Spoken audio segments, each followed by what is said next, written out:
Well, Australia's Spectator magazine meticulously went through the news reports town by town in Australia and added up all the arrests for arson.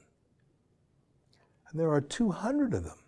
200 cases of arson in Australia since the fall. Let me read a little bit of the list. According to my calculations and estimates, the number of individuals around Australia whose arson has contributed to the current bushfire crisis has now passed 200.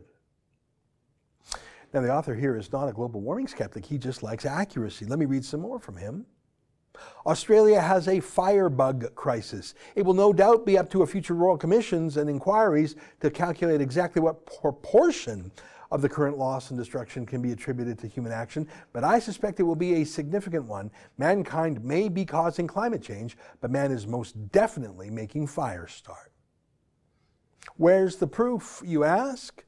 Below is a sample of news reports from around the country over recent months. All right, let's just scroll down the page. I'm not going to read all 200 examples. I'll just read some of them. 3 teenage girls have been arrested for arson over 13 grass fires police allege were deliberately lit on the New South Wales mid-north coast. New South Wales police believe 12 bushfires may have been deliberately lit by arsonists during Tuesday's catastrophic fire conditions. A suspected arsonist was arrested after a chase through the Royal National Park south of Sydney by an Army Black Hawk helicopter. The crew of the 6th Aviation Regiment unit in the Black Hawk spotted a man acting suspiciously in the northern area of the park, the Daily Telegraph reported. Here's another one. Police allege a teenager started a central Queensland bushfire that has destroyed 14 homes. Police say the 16-year-old boy has not been charged with arson, but will be dealt with under the state's Youth Justice Act. Here's another. Last week we learned that the Binnaburra fire, which destroyed the historic Binnaburra Lodge in southeast Queensland, was started by a carelessly discarded cigarette. And the Gold Coast hinterland bushfires the week before may have been started by Army live firing exercises at the Kokoda barracks, a spokesman for the Australian Defence Force has conceded. I'll just read a couple more. More than half of the 18 people who have been dealt with by police over recent Queensland bushfires are children. Police have revealed, since the state of emergency was declared in Queensland on November 9th, police said they have taken action against 18 people for deliberately lighting fires. Now, I'm not going to read it all, but this journalist, in each case, is citing and linking to other published reports in reputable newspapers of record. He's just adding them all up. He's just putting them all on one big list. This is one of the craziest here.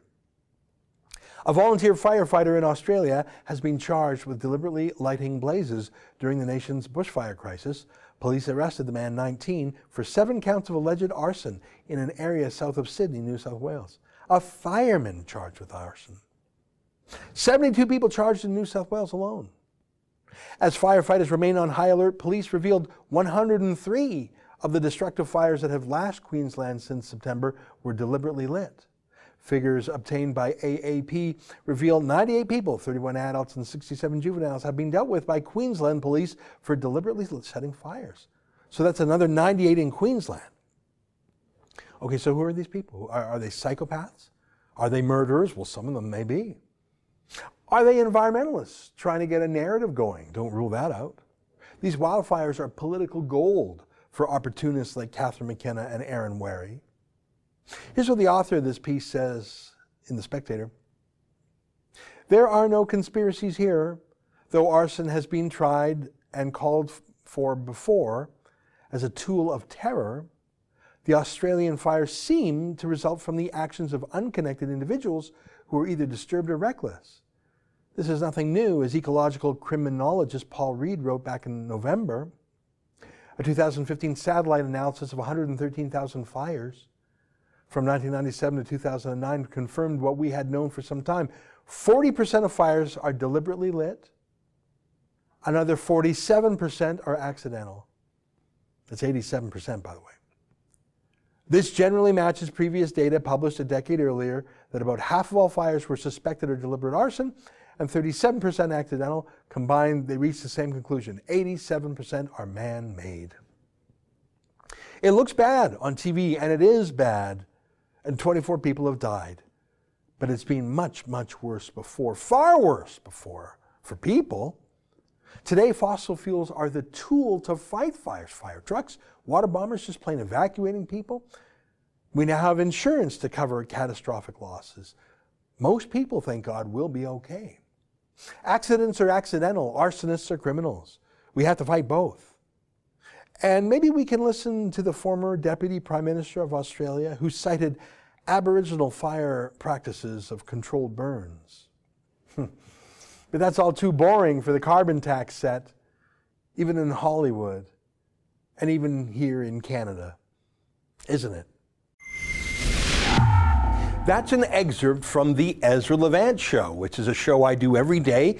I do a monologue, interview an interesting guest, and then I read my hate mail. But you've got to subscribe to it, which you can do at premium.rebelnews.com.